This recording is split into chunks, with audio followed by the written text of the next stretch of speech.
Merci de nous rejoindre dans la salle ou en ligne. Le MEDEF est ravi d'organiser cet événement dans le cadre de la Semaine européenne de l'emploi des personnes en situation de handicap. Une semaine qui, d'année en année, nous mobilise davantage tant le sujet est important et on a à cœur qu'il progresse. La thématique est portée tout au long de la semaine à savoir favoriser le parcours professionnel des personnes en situation de handicap. C'est un sujet important pour le MEDEF, qui est la première organisation patronale française, et on a souhaité organiser ici cet événement pour donner un signal fort de soutien, d'engagement et de mobilisation.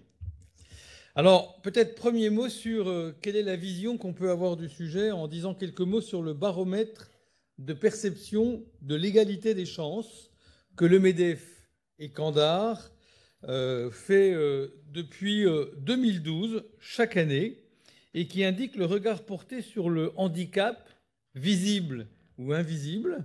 Celui-ci arrive en 5e position des sujets jugés prioritaires pour faire évoluer les mentalités en entreprise. On trouve évidemment en première position la question de l'égalité femmes-hommes, les questions de temps de travail, d'âge, et puis on trouvera après celui-ci les questions d'apparence et de différence. Il me semble important de marquer combien les collaborateurs, les gens qui répondent à cette enquête, mettent à ce haut point d'importance le sujet. D'autant que nous constatons dans ce baromètre, chaque année, d'une part, que le nombre de salariés qui considèrent qu'il est facile dans leur entreprise ou possible dans leur entreprise de se faire recruter quand on a un handicap grandit, il est à 84%, qu'il est possible d'avoir une évolution de carrière, il est à 72%, et que d'être promu à un poste de haute responsabilité est aussi possible pour 66%. C'est dire comment les mentalités évoluent et qu'il faut tirer de cette opportunité l'occasion d'aller plus loin dans chacune des entreprises. Les entreprises se mobilisent donc activement afin de développer des politiques de recrutement et de management inclusif en changeant ces mentalités et les pratiques pour être dans une logique plus efficace. Toutefois, de nombreux obstacles persistent et participent à ralentir l'inclusion des personnes en situation de handicap. On voit le changement des mentalités, il convient aussi de travailler à changer le changement de la réalité. Alors, de fait, le taux de chômage des personnes en situation de handicap a diminué. Il était 17% en 2017, il est de 12%. Le taux d'emploi est de 39%, ce qui est quand même loin du taux d'emploi moyen français de 68%, même si l'évolution grandit dans cette dernière année. De plus, il est nécessaire d'envisager les politiques handicap en entreprise comme étant pas seulement restreintes à la question de l'accès à l'emploi. Il convient d'agir aussi afin d'assurer une réelle égalité des chances qui concerne l'ensemble du parcours professionnel, le maintien dans l'emploi, l'accès aux formations, la mobilité professionnelle et l'évolution de carrière. Les difficultés rencontrées par les personnes en situation de handicap sont bien plus élevées que celles rencontrées par le grand public en termes de recherche d'emploi, de changement de poste et de progression de carrière. Il est donc important de prendre en compte l'évolution des mentalités, de prendre en compte la nécessité pour une entreprise et pour l'ensemble des entreprises que représente le MEDEF de s'engager dans cette dimension pour passer des bonnes intentions à une réalité encore plus affirmée. Il est essentiel de trouver les solutions desquelles s'inspirer et des bonnes pratiques qu'il faut reproduire, car il s'avère difficile de généraliser des pratiques vertueuses d'un secteur d'activité à un autre et dans toutes les démographies d'entreprises. Les entreprises sont des acteurs clés afin de répondre à l'égalité des chances et à l'inclusion par l'emploi. Et ces questions sont désormais dans les stratégies et font évoluer et la société et les entreprises tout en répondant davantage à des attentes des individus qui elles-mêmes évoluent. Les échanges d'aujourd'hui vont permettre de mettre en lumière des leviers d'action efficaces et des bonnes pratiques et mettre en œuvre afin de favoriser les parcours professionnel pour les personnes en situation de handicap. Tout d'abord, nous allons avoir le plaisir d'écouter le témoignage de Mathieu Châtelain, chargé de mission RSE chez Clésia et lui-même concerné par un handicap. Et nous aurons le plaisir d'accueillir Mathieu demain à l'occasion du Duodé organisé au MEDEF. Le Duodé, 27 000 personnes l'an dernier, est une initiative portée depuis 2018 par l'association Algéi, en collaboration avec le ministère du Travail, de la Santé et des Solidarités, qui permet, durant une journée, à une personne en situation de handicap de composer un duo avec un collaborateur ou une collaboratrice d'une entreprise privée ou publique pour une immersion dans son quotidien professionnel et aussi, bien sûr, d'organiser cette relation qui est gagnant-gagnant pour les deux personnes durant cette journée. Le MEDEF participe activement au Duodé depuis 2020 en accueillant plusieurs personnes en situation de handicap ici au siège du MEDEF, mais aussi dans des MEDEF territoriaux, afin de leur faire découvrir des postes de responsabilité, d'expertise ou des postes opérationnels. Cette année, au siège, nous avons 5 Duodés, dont des duodés avec des collaborateurs et des collaboratrices du MEDEF, avec la directrice générale Garance Pinault, avec le président Patrick Martin, ainsi qu'avec d'autres membres du MEDEF à tous les étages de l'organisation. Nos adhérents, évidemment, s'y engagent dans cette opération que nous voulons voir grandir. On a en particulier de très bonnes pratiques en Savoie, en Pyrénées-Orientales, et nous demandons qu'eux accompagner toutes les bonnes pratiques partout en France. J'ajoute que cette démarche aujourd'hui participe d'une démarche engagée depuis que Patrick Martin est président du MEDEF dans la commission L'entreprise dans la société, l'inclusion, qui traite à la fois des questions d'égalité professionnelle et d'inclusion. Et on voit bien qu'il y a un pont dans le sujet d'aujourd'hui autour de ces deux questions que nous voulons affirmer davantage. Mais sans plus attendre, je vous laisse regarder et écouter le témoignage de Mathieu Châtelain, qui partage son expérience, son parcours dans le monde du travail, ainsi que les leviers d'action qu'il juge efficaces afin de favoriser l'inclusion des personnes en situation de handicap dans le monde professionnel.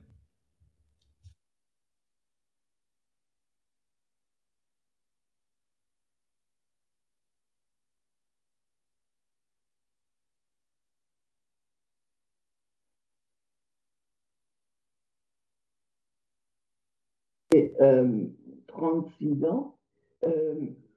Je vis avec un handicap suite à une naissance très prématurée qui s'appelle une paralysie cérébrale. Donc, c'est un handicap moteur qui cause une dépendance 24 heures sur 24 et un accompagnement par des auxiliaires de vie, les deux à vie. Et donc, il y a aussi de la dyspraxie. La dyspraxie, c'est une déficience associée à la paralysie cérébrale qui, sur le plan cognitif, implique des troubles de l'organisation et de la coordination. En termes d'études, j'ai fait 2 masters, donc un premier à l'University College London en droit de l'homme et un deuxième à l'Université américaine de Paris en relations internationales, développement de la société civile et résolution des conflits, et qui faisait suite à un bachelor en politique internationale et politique comparative. Bien sûr, ce n'est pas le sujet aujourd'hui, mais juste un petit mot en matière de scolarité antérieurement à tout ça. Globalement, c'était quand même assez complexe, même s'il y avait des super moments avec des profs ou des camarades, parce qu'on était plus à l'époque focus sur tout ce qui était intégration plutôt que l'inclusion, et ça rendait pas forcément les choses très évidentes. Aujourd'hui, je suis chargée de mission RSE au sein du groupe Clésia, qui est un groupe de protection sociale, donc en CDI, et je travaille à mi-temps grâce au dispositif du haut de compétences que j'ai co-créé avec ma collègue Marianne Auchard. Donc, pourquoi nous avons monté le duo de compétences? Eh bien, parce que le système de compensation au travail n'était pas adapté à ma situation. Et quand nous sommes allés voir les services donc pour l'emploi des personnes handicapées ou pour l'emploi tout court, à chaque fois, ce qui posait problème, bien que les gens voyaient mes compétences, c'était l'interaction entre un handicap physique lourd et la déficience associée de la dyspraxie et un besoin d'aide qui pouvait potentiellement surgir sur l'ensemble de l'amplitude horaire et du poste de travail. Et en fait, ben, on savait compenser soit l'un, soit l'autre, mais les deux en même temps. Et en plus, avec mon niveau d'études, ben, c'était extrêmement compliqué.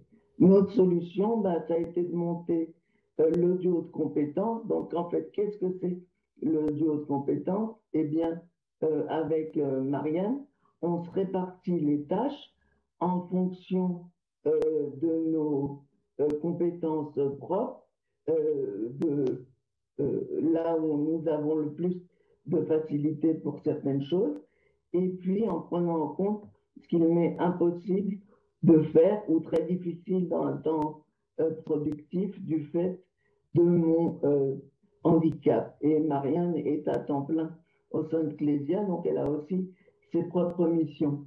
Et puis ce que je souhaiterais vous dire, s'il me reste un peu de temps, c'est d'abord il faut penser global. Penser global, ça veut dire se dire que effectivement certaines personnes en situation de handicap vont avoir un accompagnement par des auxiliaires de vie où qu'elles aillent, et il faut aussi que ce système là médico-social, lorsqu'il rencontre et s'occupe de personnes qui travaillent, ben, puisse s'adapter à la temporalité et aux besoins de l'entreprise. Et parfois penser global en prenant tout en compte et la réactivité, même si les agences comme la mienne, Solife, font beaucoup d'efforts, ça reste extrêmement complexe. Deuxièmement, je pense qu'il faut d'abord voir les compétences, l'envie de la personne, est-ce qu'elle peut apporter avec, même s'il y a son handicap, mais elle a aussi sa singularité propre, et voir tout ce qu'on va pouvoir faire avancer ensemble et comment ça va se transformer et avoir un impact concret en termes de résultats pour l'entreprise et l'emmener plus loin parce qu'elle a des collaborateurs plus divers que si elle se concentrait sur les types de collaborateurs qui seraient, disons, les plus faciles à recruter. Et pour relever les challenges de demain, on a besoin de tout le monde. Merci beaucoup pour votre écoute, le duo de demain, et puis à très bientôt.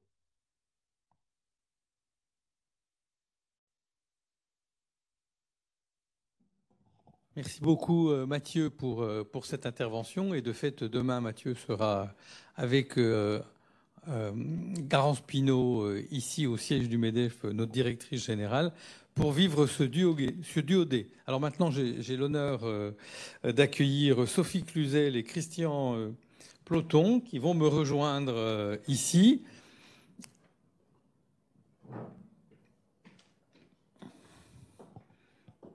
Voilà, pour cette table ronde, handicap et parcours professionnel, comment assurer une vraie égalité des chances. Alors, Sophie Cluzel est l'ancienne secrétaire d'État. J'ai peur de me tromper.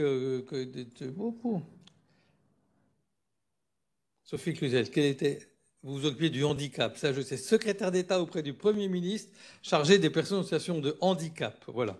Ce matin, nous avons, dans d'autres journées du MEDEF, reçu le secrétaire d'État chargé de la famille. Donc voilà. Donc c'est super d'avoir Sophie Cluzel parce qu'elle a fait avancer la loi sur le sujet avec nous. Et puis Christian Ploton, qui est le président de l'AGFIP. Au fond, la première question, Sophie Cluzel, que je pourrais vous poser, c'est la loi de 2018. Comment vous voyez sa mise en œuvre et qu'est-ce qu'elle a fait avancer dans cette question du handicap et dans les parcours professionnels? Eh bien, bonjour à tous, ravi d'être avec vous. Oui, c'est vrai qu'on a beaucoup travaillé ensemble, le MEDEF et moi-même et mon ministère. J'ai eu la chance d'avoir du temps long en tant que ministre, puisque j'ai eu 5 ans, et que donc on a pu porter justement des transformations. Et dans ma feuille de route, j'avais 2 sujets prioritaires, école et travail. École et emploi, parce que je pense que c'est comme ça qu'on pourra changer le degré d'acceptation de la différence et apprendre sur les mêmes bancs d'école et après travailler ensemble en tant que collègues de travail. Je salue Mathieu, que je connais bien, parce que c'est un... Mathieu, il en a peu parlé, mais le duo 2 de compétences, c'est une vraie avancée. Clésia est pionnier dans ce dispositif et l'idée, c'est de pouvoir le porter aussi auprès des autres entreprises pour des handicaps qui paraissent un peu compliqués à investir à temps plein au sein d'une entreprise.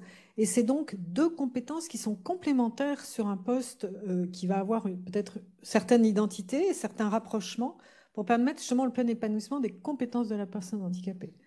Donc, il faudra qu'on travaille ensemble justement pour porter ce dispositif nouveau pour les entreprises qui va au-delà de l'emploi accompagné. C'est vraiment quelque chose d'assez innovant et je salue Clésia qui est très innovant dans ses pratiques. Premier café joyeux, boussole aidant, extrêmement impliqué sur les danses et notamment les salariés aidants, qui est un vrai sujet. Pour revenir sur cette loi de 2018, donc liberté de choisir son avenir professionnel, qu'on a travaillé avec Muriel Pénicaud. Pour nos auditeurs, vous pouvez en dire un peu voilà. plus. L'idée, c'était donc avec Muriel Pénicaud de travailler sur une réforme qui permettait de mieux voir où étaient les personnes en situation de handicap dans l'entreprise. Et donc, dans la réforme d'obligation d'emploi, donc je vous rappelle, 6% pour les entreprises de plus de 20 salariés, mais ce qu'on voulait, c'était savoir où étaient les personnes.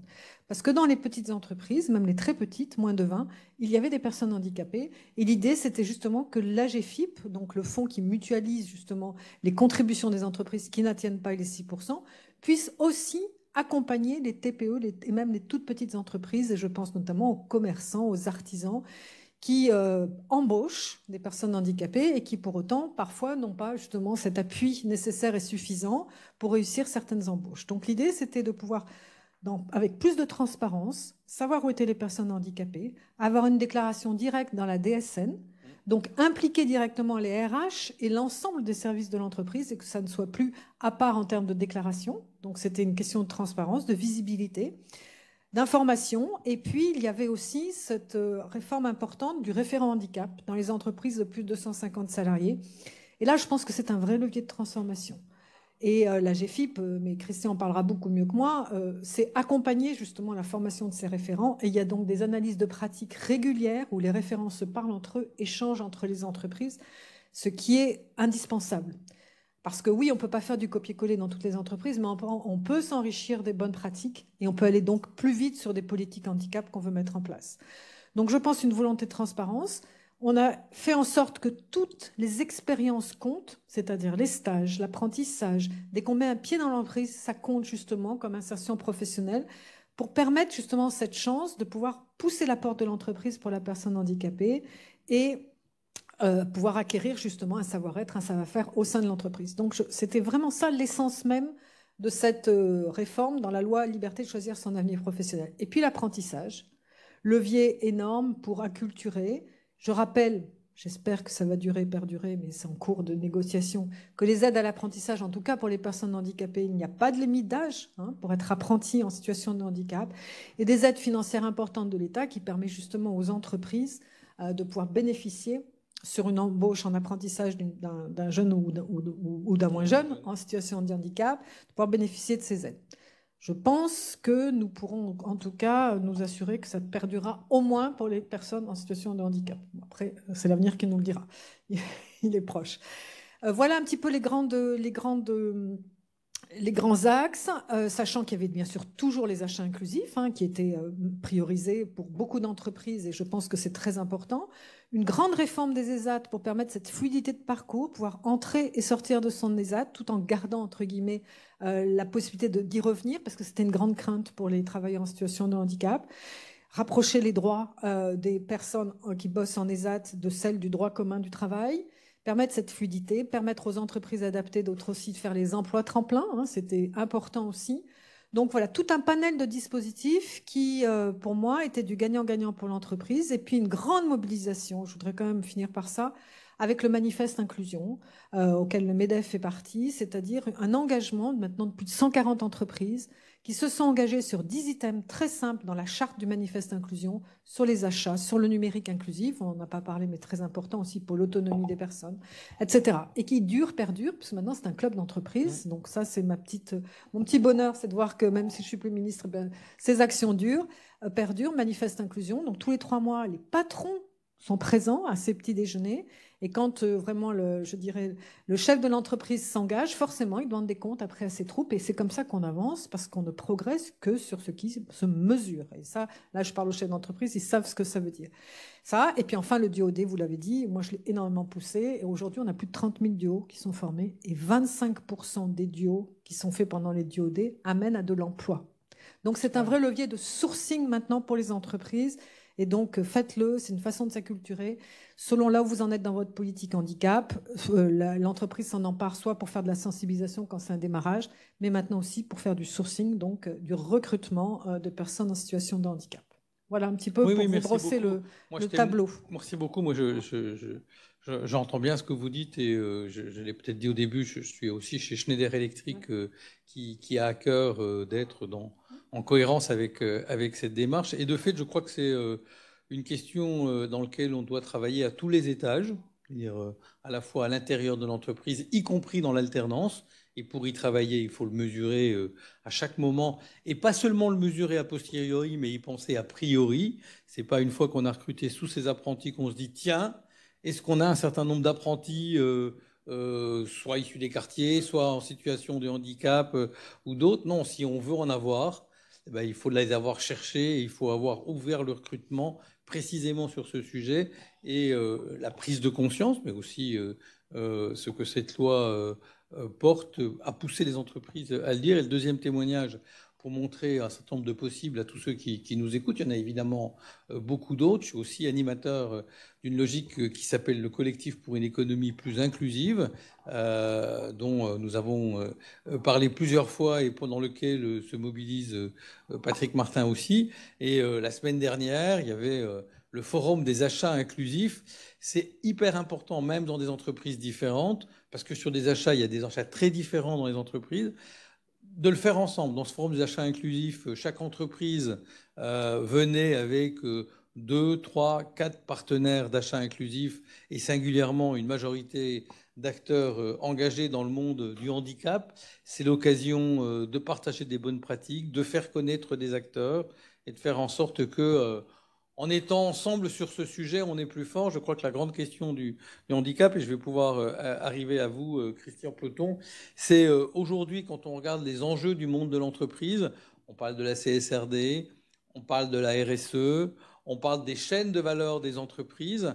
Je crois qu'il y a là toute une réflexion sur l'inclusion, le mot a été cité, dans lequel ce sujet-là est un sujet clé, historique, et il ne faut pas le mettre ailleurs. C'est au cœur de ces stratégies que les entreprises mettent en œuvre qu'elles doivent se dire, tiens, et sur la question du handicap, dans ma chaîne de valeur, dans mes politiques de responsabilité, dans mes politiques d'inclusion, qu'est-ce que je fais et quel outil j'utilise pour aller plus loin, parce qu'on a besoin de se sensibiliser, on a besoin de se rencontrer à la fois pour mieux connaître l'autre et mieux se connaître soi-même.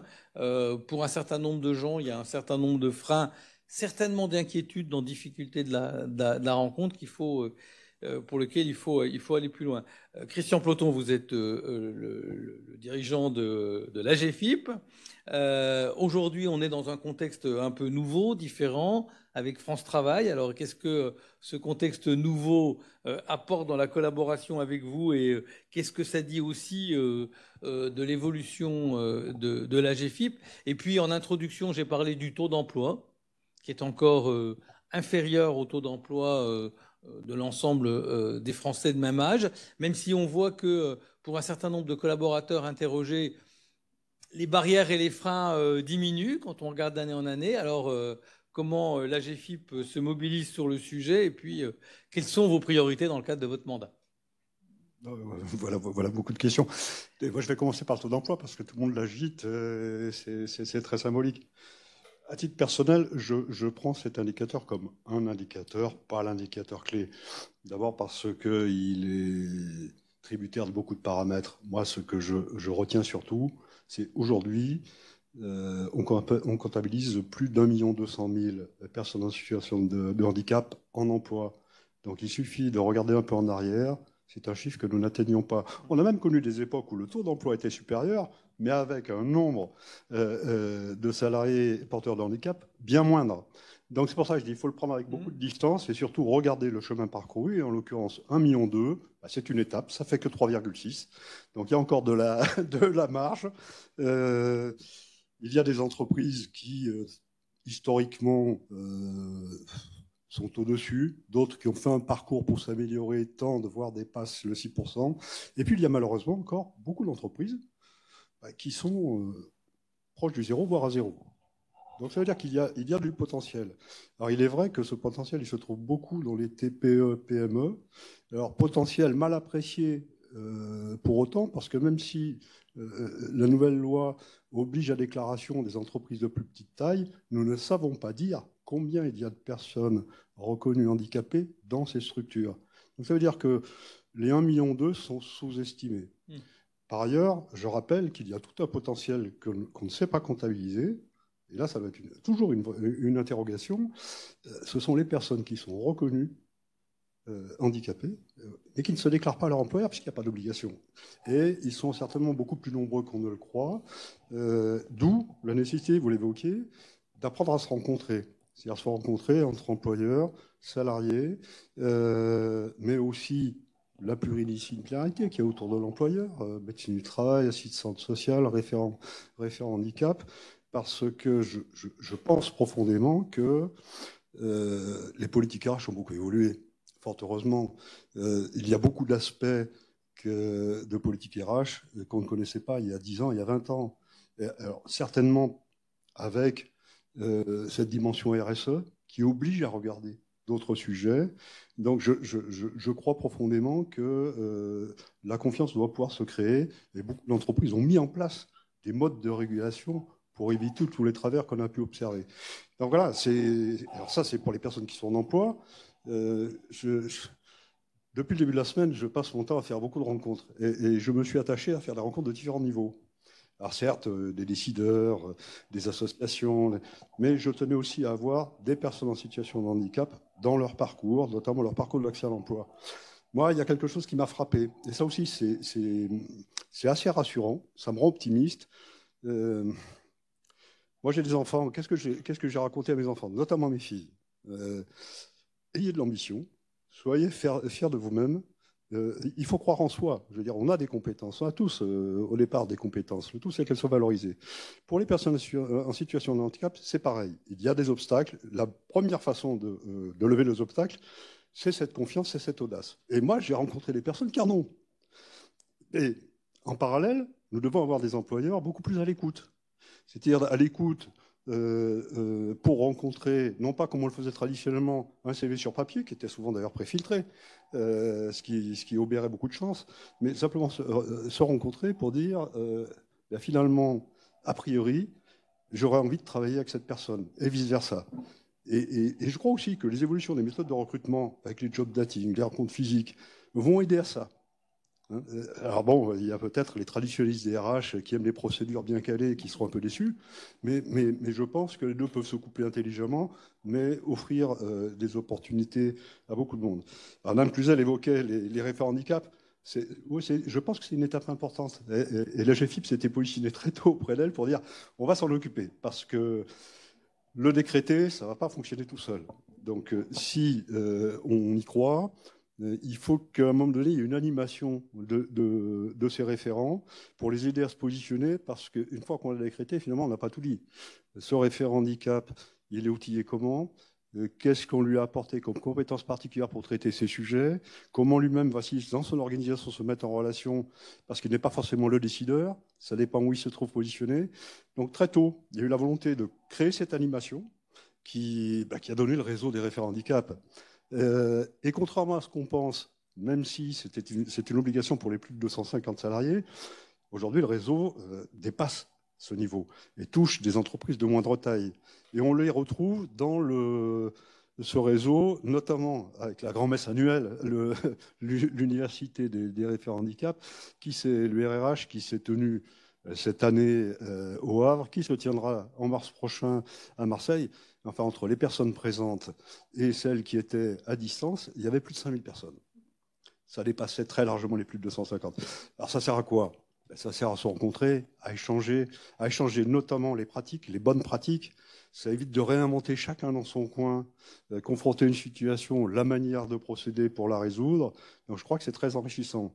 En parallèle, la GFIP a créé un dispositif de formation, ce qu'on appelle les modules pro. Il y en a 4 niveaux, justement pour outiller, faire monter en compétences ces référents handicap.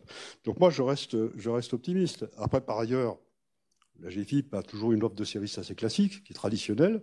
Il y a eu plus de 200 000 interventions cette année, de différents ordres. Peut-être quelques mots justement sur cette offre de services de la GFIP pour les personnes qui nous écoutent. Si je prends le maintien dans l'emploi, on l'a évoqué, il y a eu plus de, je crois, je ne veux pas vous dire de bêtises, 21 550 interventions de maintien dans l'emploi soutenues par la GFIP en 2023. Bon, je ne sais pas à combien on sera en 2024, certainement pas moins. Donc voilà, c'est un type de mesure. Des aides à la compensation, il y en a eu près de 40 000.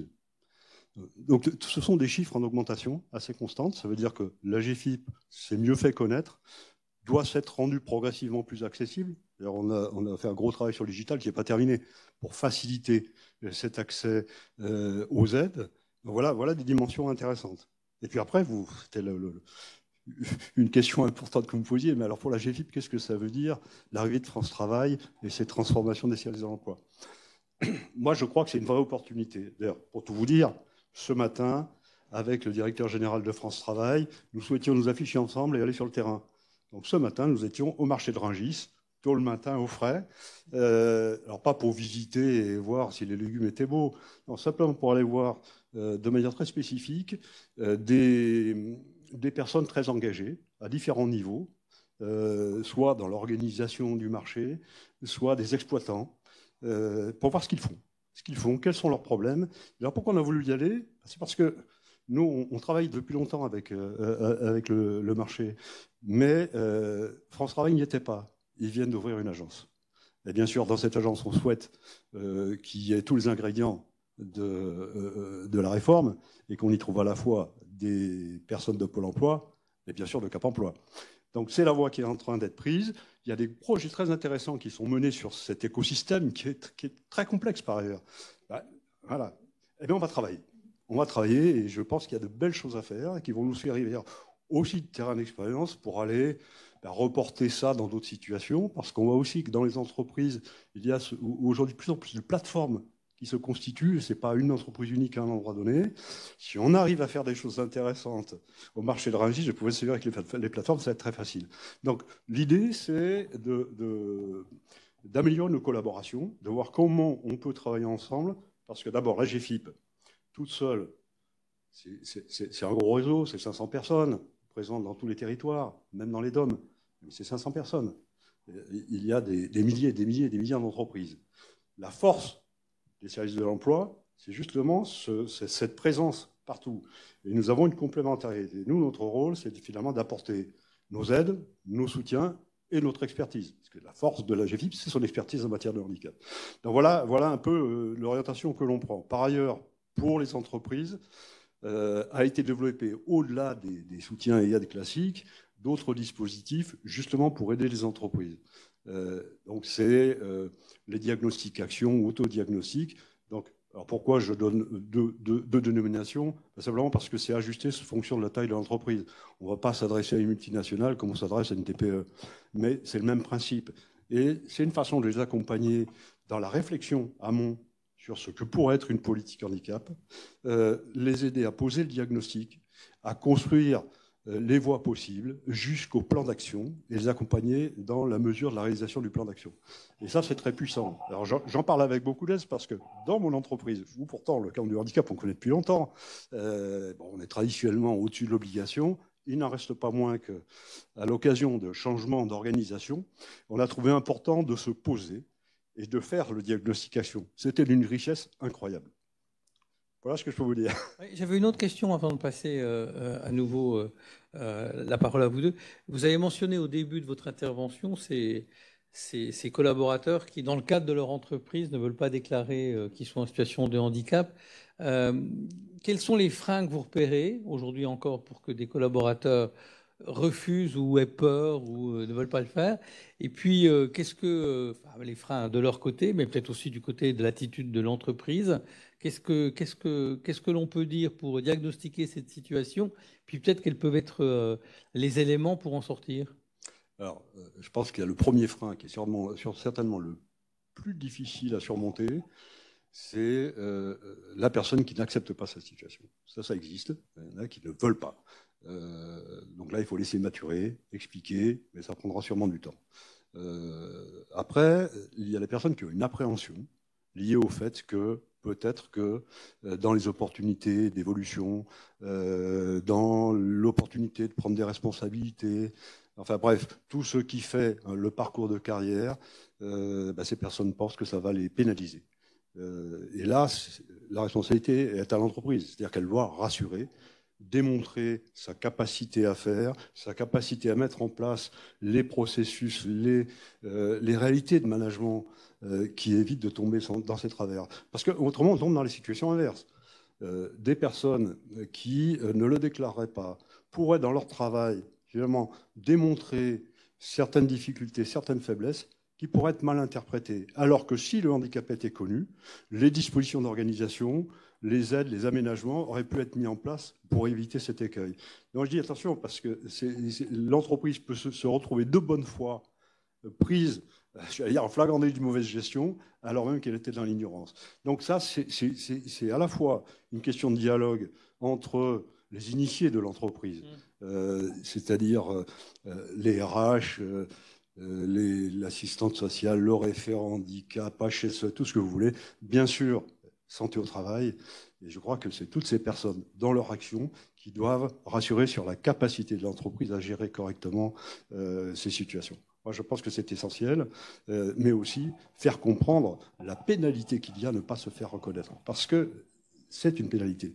Et alors, le plus dramatique, c'est quand une personne... Pourquoi c'est une pénalité ? C'est une pénalité parce que, justement, dans l'ignorance, l'entreprise pourra ne pas gérer cette personne comme elle aurait pu la gérer positivement, parce qu'elle a observé des difficultés dans le travail, mais elle en a fait une mauvaise interprétation. C'est-à-dire qu'elle a pu mettre ça sur le registre de la compétence, alors que ça n'avait rien à voir avec la compétence. Et ça, c'est terrible. Oui, puis aussi avec un risque de burn-out et de surcompensation permanente, et donc d'un échec, et après d'arrêt maladie, etc. Donc ça peut être un cercle vicieux. Donc il faut en faire un cercle vertueux. Dites-nous ce dont vous avez besoin et nous saurons agir en conséquence. Mais pour ça, il faut que la politique handicap de l'entreprise soit posée, connue et assez exemplaire dans sa réaction. Et d'ailleurs, il me semble que je l'avais dû l'expliquer X fois il y a déjà pas mal de temps. J'avais pris l'exemple d'un site, je ne vais pas le refaire en entier, mais en fait, j'ai expliqué à nos ministres, voilà, j'ai un site, j'ai tant de personnes RQTH, donc reconnues administrativement, pas de problème. Je ne connaissais pas le nombre de personnes qui l'étaient, mais qui ne se déclaraient pas, mais j'avais aussi en parallèle le nombre de salariés qui avaient des contraintes à l'emploi. C'était le même nombre que les RQTH. Et en l'occurrence, comme c'était un gros site, j'en avais 600 reconnus travailleurs handicapés, et j'en avais 600 qui ne se déclaraient pas et qui avaient des difficultés.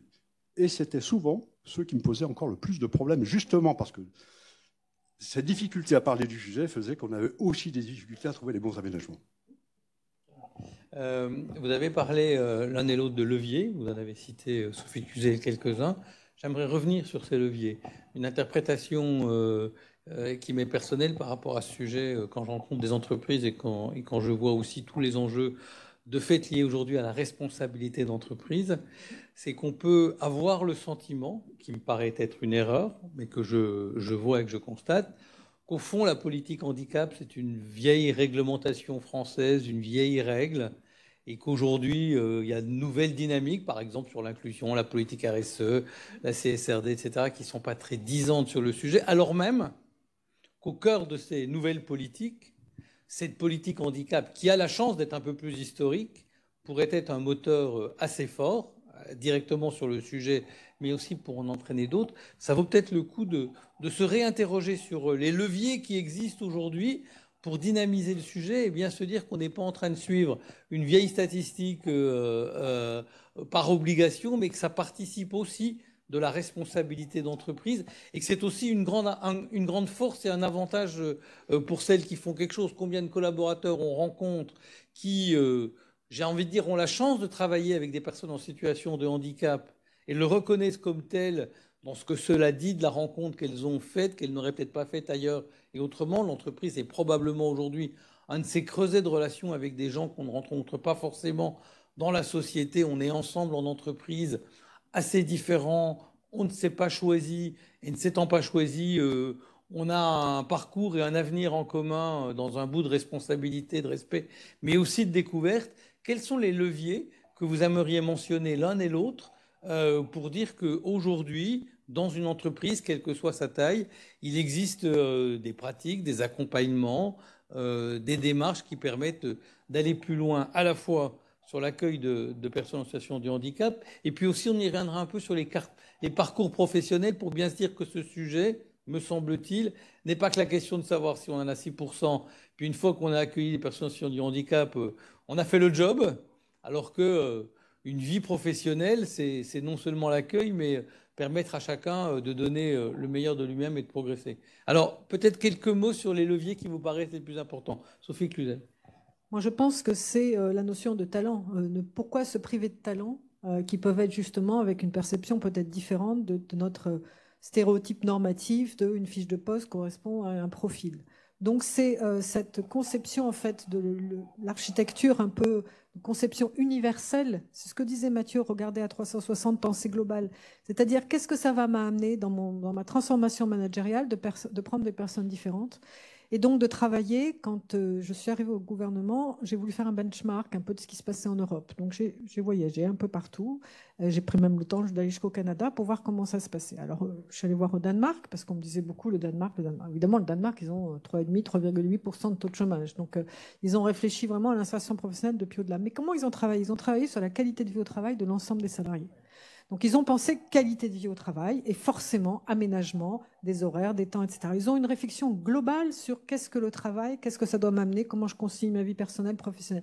Et du coup, c'est vrai qu'ils embauchent beaucoup plus facilement des profils un peu atypiques, justement, et notamment, ils recherchent des profils de neuroatypiques pour avoir de la qualité de cette variation de talents autour de soi. Donc, c'est pour ça, tout à l'heure, vous avez parlé de la qualité de vie au travail. Je pense qu'il faut embarquer aussi dans le dialogue social avec les syndicats la richesse que peut avoir des talents différents. Donc ces leviers-là, c'est posons-nous les bonnes questions, en peut-être un petit peu réfléchissons sur nos fiches de poste et puis faisons du handi-profilage sur les fiches de poste qui nous permettra, dans cette conception universelle, le universal design, que les anglo-saxons disent, c'est-à-dire je vais peut-être réfléchir différemment, c'est peut-être pas un chargé de mission tel que je le voyais, mais qui va avoir des compétences et des talents différents. Puis j'ai envie de vous dire, vous avez toutes les entreprises ont des problèmes de recrutement, et donc il ne faut pas se priver de ces talents de personnes en situation de handicap qui veulent frapper à la porte. Donc il y a plusieurs leviers possibles. Afficher une politique handi accueillante, vraiment. Alors on a toujours cette difficulté sur les offres d'emploi, ça c'est notre hypocrisie à la française. On a en même temps un quota qui est celui du 6%. On a en même temps une liberté de la personne de dire « oh non, je ne suis pas handicapé ». On a des difficultés de faire une offre d'emploi en disant « allons-y à fond, on est handicap accueillant ». Mais on peut trouver des biais là-dessus. Donc voilà, afficher une politique, c'est pour ça tout à l'heure quand vous disiez « il est important d'être exemplaire si on veut lancer une politique handicap », parce qu'une fois qu'on l'aura affichée, il faut qu'on sache répondre vraiment.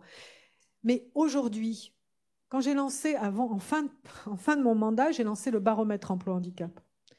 Pourquoi ça a si mal pris? Parce qu'il y a beaucoup d'entreprises qui m'ont dit non, mais moi, je veux pas du tout mettre ça en avant parce que j'ai peur du social bashing. J'ai vraiment peur de ça. Donc, je dis, n'ayons pas peur. Osons parler des politiques qui sont respectueuses de la différence, qui font la place à tous les talents, parce que je pense que c'est comme ça que les jeunes aujourd'hui se renseignent sur une entreprise. Ils vont aller voir tout de suite les types d'achats qui sont faits dans les pays qui ne respectent pas les réglementations. Ils vont aller voir si l'index égalité femmes-hommes. Et pourtant, sur le handicap, ils ne vont pas chercher cette compétence. Donc, oser afficher vraiment, c'est ce que j'avais appelé osons l'emploi des personnes handicapées, mais osons afficher une politique volontariste. Dans le manifeste inclusion, j'ai des entreprises, des grosses entreprises qui sont bien au-delà de 6%.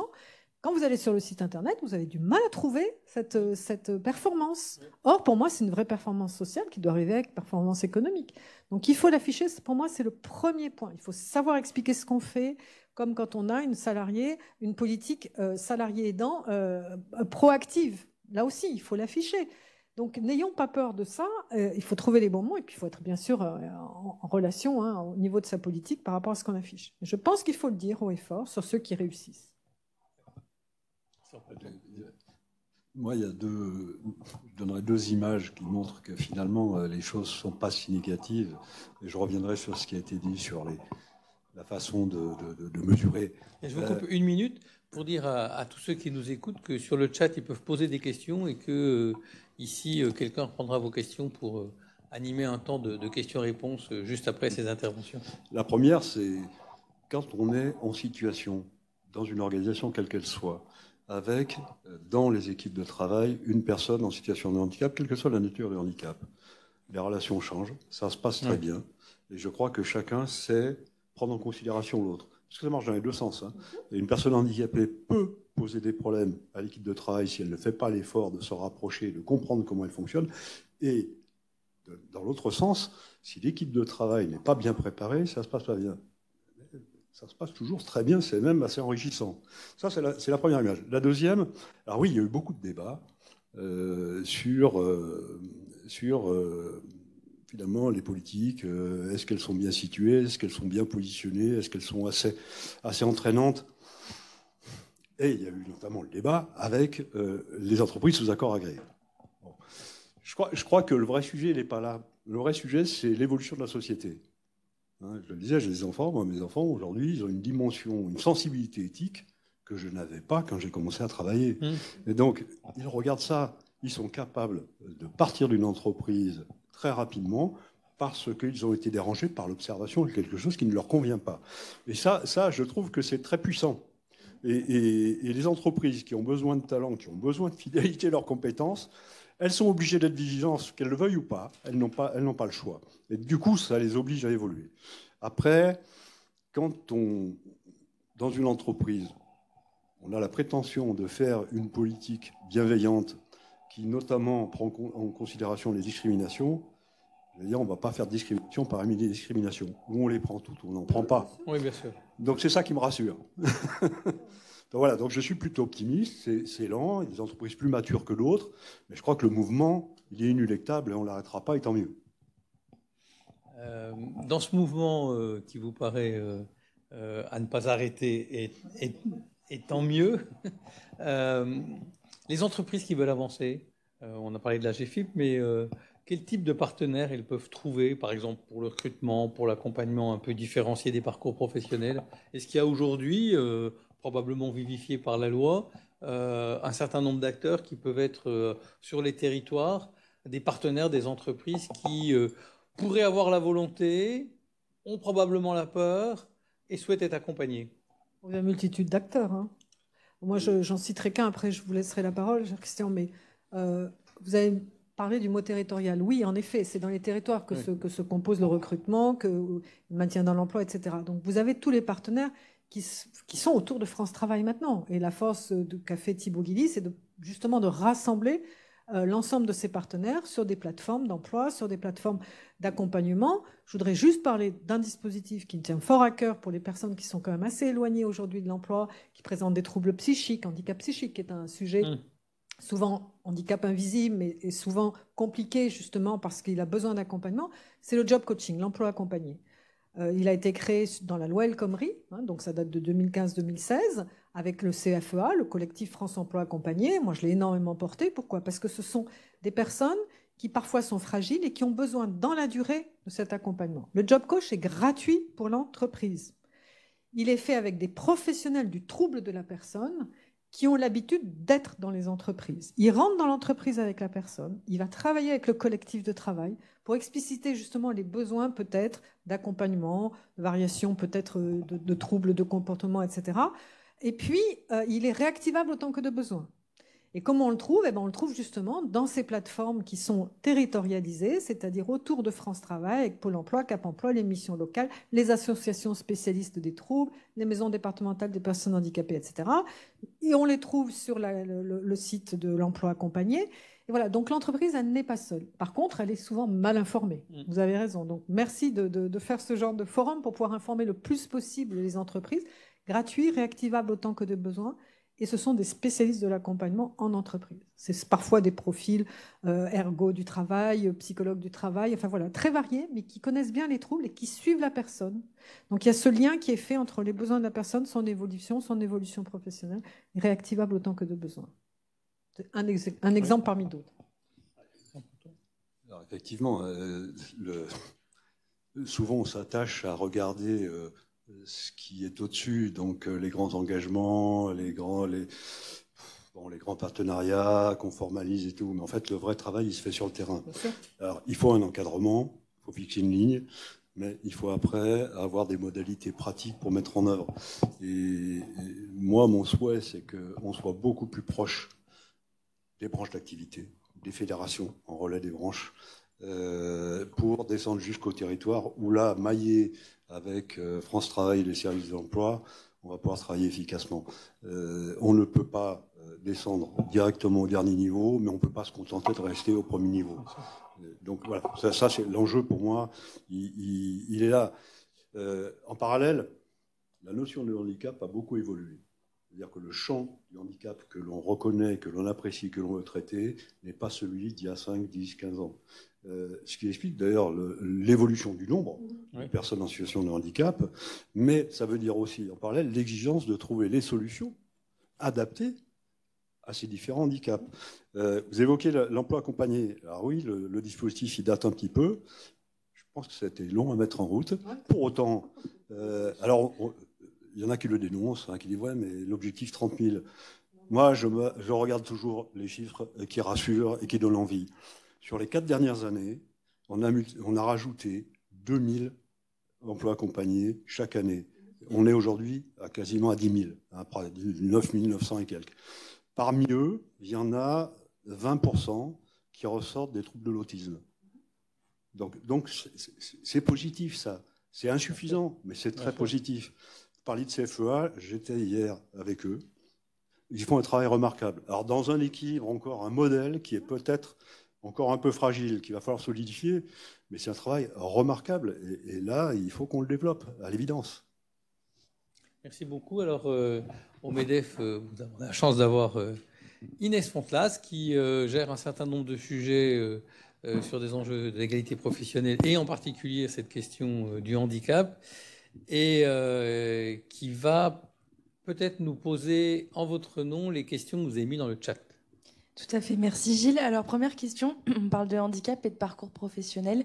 Il y a des handicaps qui surgissent et qui surviennent au cours de notre parcours et notre carrière professionnelle. Est-ce que vous pouvez nous parler de ce type de handicap qui survient par exemple après des maladies longues comme des cancers ou autres, et savoir voilà, comment accompagner les entreprises dans la prise en charge de ces types multiples de handicap?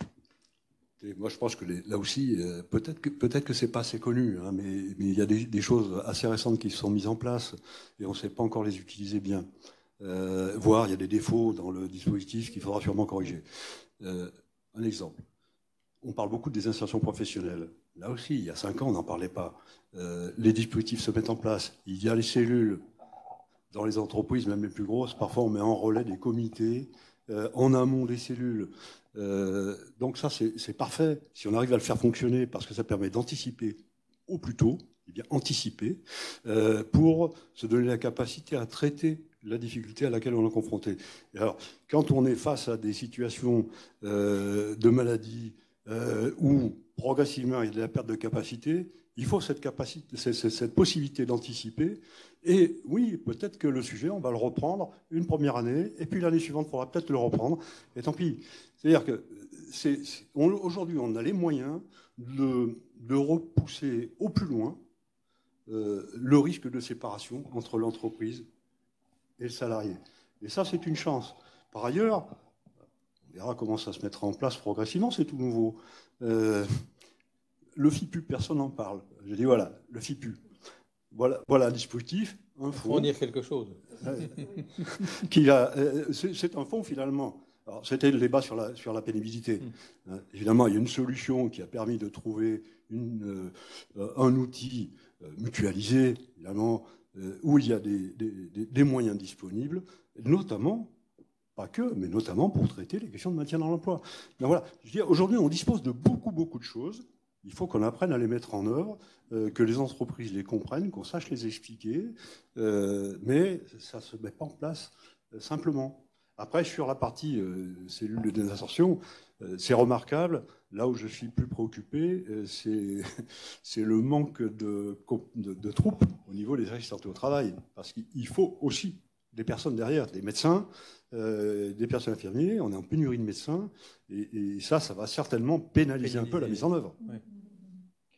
Oui, puis il y a des choses exemplaires qui se mettent en place justement dans certaines régions de France où il y a des réflexions entre entreprises pour la reconversion professionnelle. Quand on n'y a plus la possibilité d'offrir un poste au sein d'une entreprise, je pense à Grenoble où j'avais été chez ST Microelectronics qui avait travaillé là-dessus, sur le bassin d'emploi, de pouvoir travailler sur les CV, aussi bien en recrutement qu'en reconversion professionnelle, quand il y a des accidents du travail ou quand il y a des maladies du travail. Donc il y a des choses qui se passent vraiment dans les régions. Et c'est pour ça que les échanges de bonnes pratiques sont si importants, que ce soit à travers le réseau référent handicap ou à travers tous les clubs d'entreprise. On n'a pas parlé des clubs d'entreprise qui sont localement très actifs et il faut porter. Et puis le dernier levier, c'est quand même le dialogue social, l'implication des syndicats sur ces sujets-là. Ils ont une capacité aussi de faire bouger les lignes sur justement cette prise en compte. Mais je pense que l'écueil le plus important, c'est la médecine du travail. Le manque de médecins formés sur le handicap, et donc qui vient retarder certaines procédures ou même ne pas les comprendre. Donc là aussi, on a un énorme enjeu de formation des médecins au travail. Après, je rajouterais que dans les entreprises, il y a aussi des choses qui évoluent, qui sont favorisantes.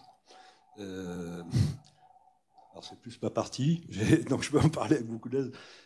En matière HSE, très longtemps, la sécurité, on l'a vu d'abord comme une contrainte réglementaire, mais pas avec la hauteur qu'il fallait. Je pense qu'aujourd'hui, les démarches HSE sont beaucoup plus sophistiquées.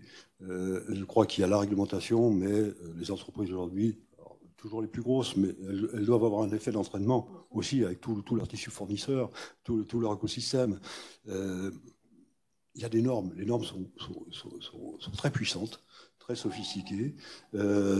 Généralement, d'ailleurs, elles reprennent la réglementation, mais en expliquant comment faire pour réaliser les choses. Et du coup, ça a développé une culture de prévention très forte.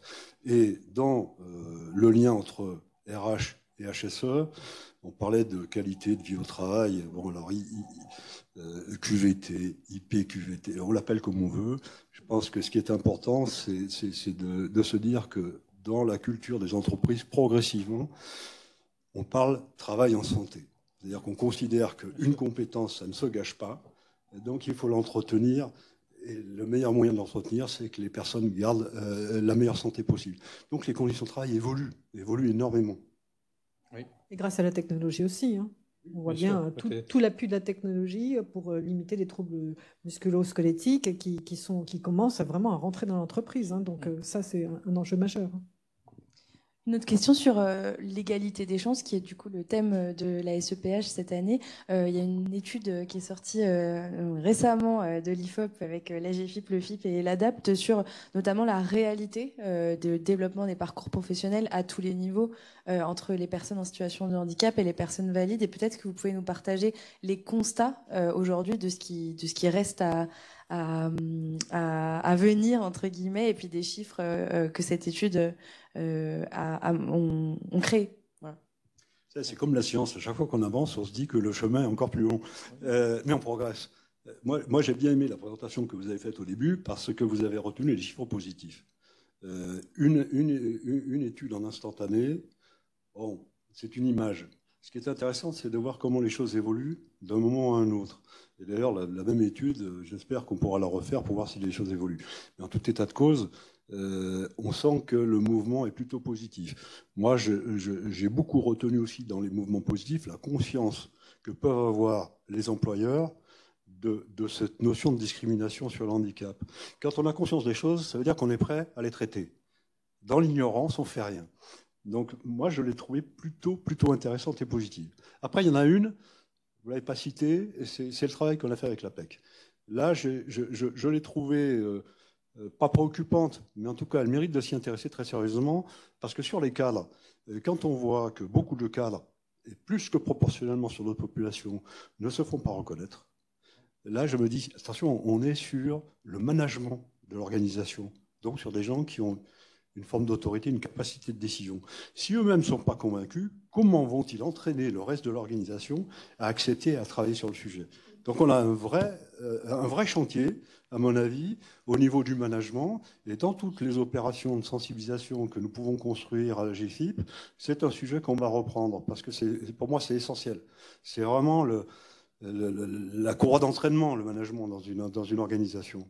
Voilà ce que je dirais. Mais l'avantage de ces études, c'est qu'elles donnent des informations. Et moi, je tiens beaucoup aux informations parce que pour travailler, il faut de l'information. Et là, il y a une mine d'informations, manifestement. Moi, j'avais une question un peu périphérique qui me vient à vous écouter l'un l'autre. Je voudrais revenir sur les Jeux paralympiques.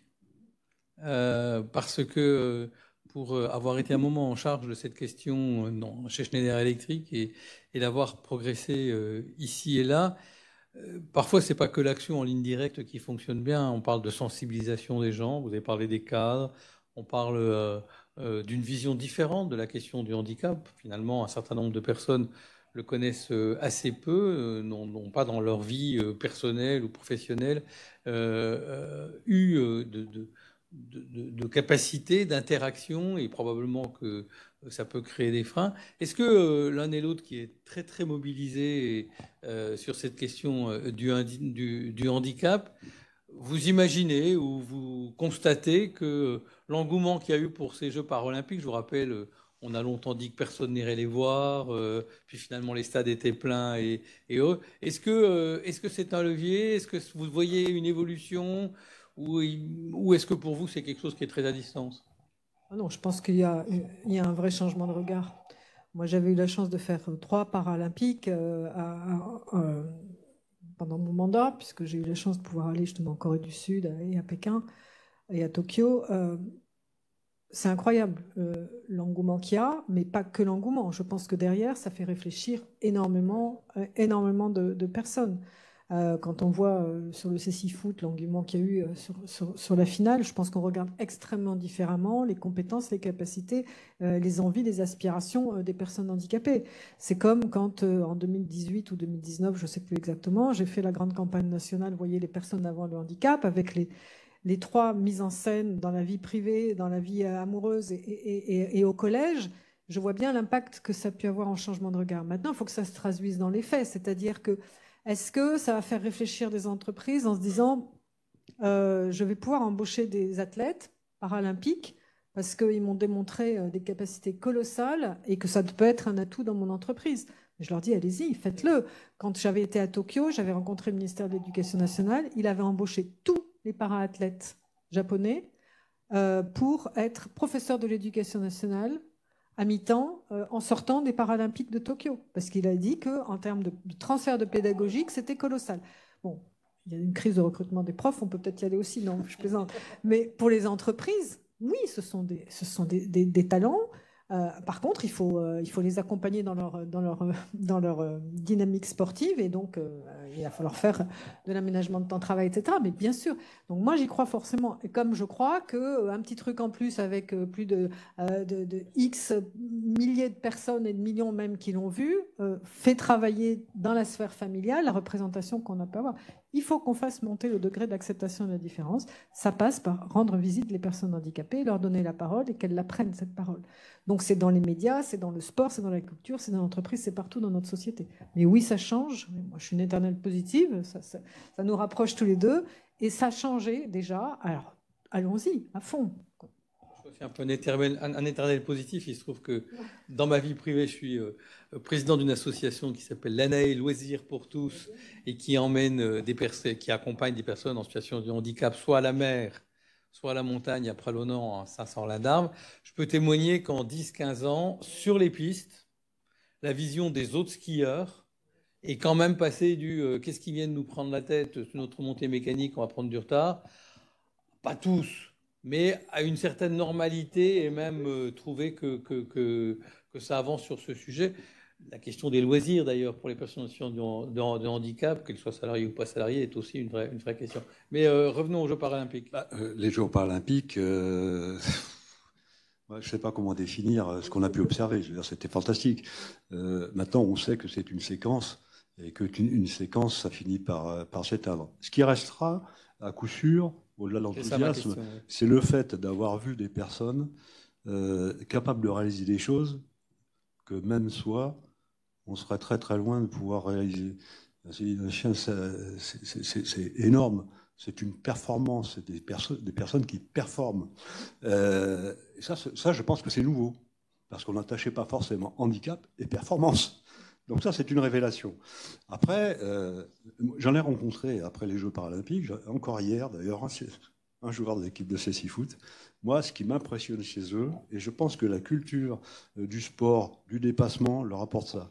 C'est une leçon de vie. Et quand on les écoute, ils nous donnent une leçon de vie. Ils donnent une leçon de vie à la fois aux personnes en situation de handicap auxquelles ils parlent et aux valides avec qui ils parlent. C'est incroyable. Ouais. C'est-à-dire que, oui, ils ont de l'audace. Tous, finalement, ils racontent des choses très simples. Moi, je me suis fixé un objectif. Il y a des moments, il y a des hauts, il y a des bas. C'est pas toujours facile, mais j'ai toujours mon objectif. Parfois, il faut que je fasse une pause. J'ai besoin de me ressourcer. Et après, je redéploie les efforts. Et en se tenant à ça, ben oui, on peut faire des exploits. Et tous disent ça. Et je me dis, quand on est valide, on ne se pose pas ces questions, tout est évident, et finalement, peut-être qu'on fait moins d'efforts pour se dépasser. Et franchement, c'est une leçon de vie. Et je pense que de toute façon, ça servira aussi pour les personnes handicapées. À avoir accès au sport et montrer que c'est possible aussi pour elles. Donc déjà, c'est un engagement. D'ailleurs, ça sert aussi à ces personnes handicapées qui ont elles-mêmes été spectateurs de ces Jeux paralympiques. C'est ce que je dis. Dans la considération qu'elles ont d'elles-mêmes. Et dans leur dire, c'est possible. Bien sûr. Une dernière question, Inès ? Oui, une dernière question pour clôturer notre table ronde. Déjà, merci à tous les trois. Dans le cadre de cette semaine européenne pour l'emploi des personnes en situation de handicap, vous devez être très pris. Il y a beaucoup d'événements et on aimerait savoir quels événements vous recommandez, si vous aviez un ou deux événements pour les personnes qui nous écoutent. Notamment, je sais que la JFIP est très active cette semaine. Donc voilà, si vous aviez une recommandation, même une recommandation lecture ou mobilisation pour qu'on puisse s'y retrouver. Des événements, il y en a partout. Il y en a partout. Et je pense que les plus intéressants, il n'y a pas besoin de chercher à Paris. L'essentiel des événements se passe dans les territoires. Donc il faut y aller, mais à tous les niveaux, qui mobilisent tout le monde. Et il y a de tout. C'est-à-dire qu'il peut y avoir des expositions, des débats, des séances de recrutement. Mais là, en live, comme ça, on peut rencontrer des employeurs directement. Donc, j'allais dire, allez-y. Il suffit de prendre les pages du journal. Il y a les dates, il faut le faire. Et moi, je suis d'ailleurs assez impressionné parce que j'ai essayé de regarder dans certaines régions combien on faisait. On va dire dans cette région, 80 opérations en la semaine.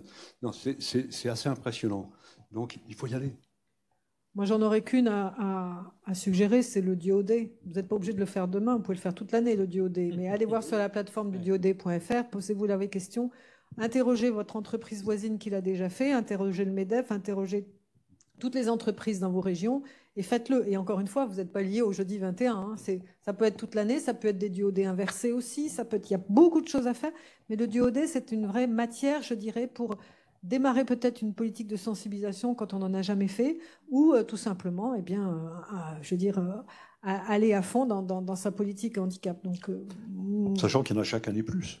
Il y en a chaque année plus, et encore une fois, ça peut se faire toute l'année. Et après, ça débouche pour 25% vers de l'emploi. Donc on voit bien que c'est quelque chose qui maintenant est inscrit dans les collectifs. Voilà, alors je vais laisser le mot de la fin à Sophie Cluzet. Je vous la laisser. Mais j'ai pris mon téléphone tout de suite, pas pour faire autre chose, mais parce que je voulais vous lire le titre d'une page des Échos hier, qui est un titre assez nouveau. L'inclusion, un moteur de croissance pour les marques. Alors, ce titre-là n'est pas strictement attaché à la question du handicap, mais à partir du moment où on s'engage dans une logique d'inclusion, c'est la palette du peintre, c'est la mosaïque, il y a des actions très différentes. Et évidemment, la question du handicap est là. Et donc, je trouve ça assez intéressant de poser un regard stratégique sur ce sujet. On est ici au MEDEF, on parle souvent d'actions, et toutes ces actions ne sont pas les cerises sur le gâteau d'un jour ou l'autre, on se sent obligé à le faire. Poser un regard stratégique sur les questions de l'inclusion, se dire que l'entreprise a un intérêt à se mobiliser dans l'inclusion, à la fois parce que en étant mieux confronté à la différence, on est parfois plus innovant, on prend une meilleure attention aux uns et aux autres, et peut-être qu'en sachant l'apprendre davantage aux personnes en situation de handicap. On parlait tout à l'heure de travail en situation de santé, de bien-être au travail. C'est quelque chose qui est important pour l'ensemble des collaborateurs. Mais voir en complément que l'inclusion, c'est aussi quelque chose et de la marque employeur et de la marque de l'entreprise, nous amène déjà dans cette raison d'être du MEDEF, elle est ici sur les murs de l'auditorium, agir ensemble pour une croissance responsable. La croissance ne sera jamais responsable si on laisse une partie de la société, fût-elle avec un handicap ou d'autres réalités en dehors de la croissance collective. Donc on voit bien qu'on est là dans cette logique forte, mais puisque après avoir fait l'appel à toutes les personnes qui nous écoutent de dire si vous ne faites pas demain le duodé, n'attendez pas dans un an pour le faire, mais en tous les cas, en finissant cette écoute, dites-vous que vous mettez en œuvre quelque chose pour le faire, même si c'est dans un an, mais en tous les cas, engagez-vous sur le sujet. Madame la ministre, Sophie, merci d'être venue. Qu'est-ce que vous auriez envie de dire aux entreprises, aux MEDEF, pour faire encore progresser ce sujet? Et puis, Christian Petain, président de l'AGFIP, vous aussi, on sait ce partenariat avec le monde de l'entreprise. Qu'est-ce que vous avez envie de dire aux uns, aux autres, à l'organisation, pour que tous ensemble, on prenne encore un niveau supérieur dans cette logique et dans cette démarche? Moi, je dirais que faire une force d'innovation sociale, avec une politique, comme Gilles l'a dit, une politique globale d'inclusion, c'est-à-dire montrer que c'est un levier de performance et que performance sociale rime avec performance économique et vice-versa. Il ne peut pas y avoir l'un sans l'autre de toute façon. Donc agir, passer d'une obligation à l'envie, faire en sorte que justement cette politique devienne une politique marque employeur différenciante, et donc qui dit différencie, dit conquête de marché. Donc allez-y au effort. Et moi, on m'a posé la question, je ne sais plus si c'est hier ou avant-hier, sur ce que je pensais des lois sur le handicap. Et notamment parce que comparativement à d'autres pays, ici, il y a une loi. Donc une loi, c'est forcément plus coercitif. En France, probablement que la sincérité de la loi n'est pas à remettre en cause parce qu'elle est nécessaire. Pour autant, on voit bien que dans la profusion d'expérience, de créativité sur le sujet, il y a des solutions qui vont bien au-delà de la loi. Et moi, j'ai l'impression que le corps social en France le prend. Moi, les jeunes, ils y vont à fond, pas que les jeunes, mais c'est assez impressionnant. La technologie aide aussi. Et la conscience qu'ont les entreprises de la nécessité de bien prendre en charge ce sujet fait que, oui, il y aura toujours des lois, mais on saura dépasser les ambitions de la loi. Voilà, merci beaucoup. Et puis, comme nous sommes tous jeunes, certains depuis plus longtemps que d'autres, on va aller tous ensemble bien plus loin sur ce sujet. Merci d'avoir participé à cette rencontre.